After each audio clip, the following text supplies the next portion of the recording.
Good evening, everyone, and thank you for the invitation to speak here tonight.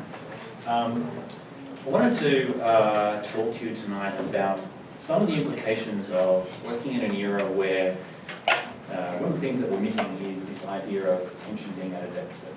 Now, I'm Stephen Bounds, I'm the executive of Cordelta. I'm in charge of their information management practice. And Cordelta is founded on three core principles. One, recruit great staff. Two, build trust in the client. And three, collaborate on results. And we think that part of our responsibility as consultants is to come up with unique perspectives and things that maybe people wouldn't have come up with by themselves. And so as an information management specialist, I've been thinking about what does it mean to manage information in an environment where we're all running under a glut of information and things are coming in day out 24/7.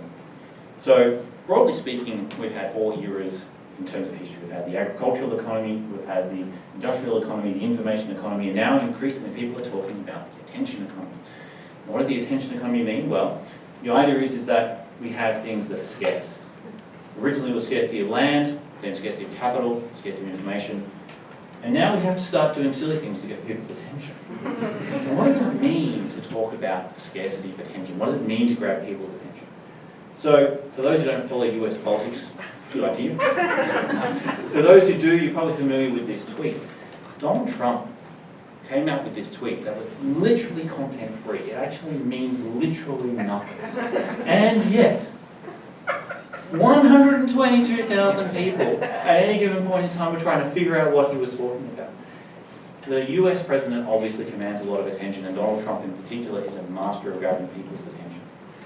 But those kind of things are being increasingly used for profit at the end of the day. Most notably, we have things like viral campaigns, which is literally a trick. Please look at this, please pay attention to us, and at the end it's a bait and switch. We want you to buy something, we want you to do something. But social media platforms like Facebook and Twitter and Instagram, their entire focus is around having tightly tuned algorithms that try and maximize the attention you pay to them. That is literally how they monetize their platforms, that is literally how they make money. The mainstream media has recognized that's a problem, and so increasingly they're actually doing a lot of these same tricks of social media. They're working out how to actually get people to pay attention to their clickbait headlines. It's all about grabbing attention, it's about monetizing attention. We even have celebrities who really have very little in the way of actual content, and they've made money through manipulating attention. That's what they do. So there's all kinds of strategies you can adopt to manipulate attention, but guess what? We don't care. Because attention is fundamentally an emotional decision, it's not a rational decision. We engage more with things that are presented to us when we feel emotion, when we're happy, when we're anxious, when we're angry.